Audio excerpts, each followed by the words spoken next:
Hello mga katiya, kain po muna tayo. Meron po ditong soup, hindi ko nga lang ho alam kung anong flavor. At ito nga pong toasted bread.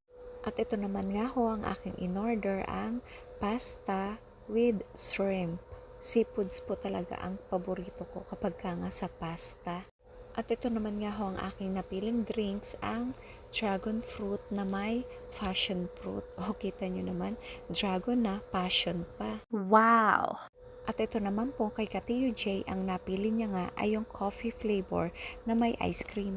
At ito naman nga ho ang kanyang pagkain ay kanin nga, pero meron ding hipon. Ay paborito talaga din namin nga ang mga seafoods, kaya ayan, puro hipon ang aming ulam. Ay nako, talaga namang mapapasarap na naman nga ho at mapapadami nga ang kain ng inyong tiya ay pagkagagarni nga ang nakahain sa iyong mesa ay gaganahan ka talaga sa pagkain.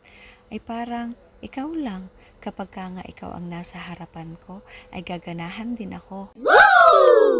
Ay yung bang ang sarap na nga ng kain mo, tapos ang ganda pa ng view na iyong kinakainan, ay kung lalo na nandito ka pa sa tabi ko at kasama kita kumakain, naku, mas lalong mai-enjoy ko talaga dito. Yes! Sobrang saya ko talaga sa nangyayari sa buhay ko ngayon. Kaya Lord, thank you for everything.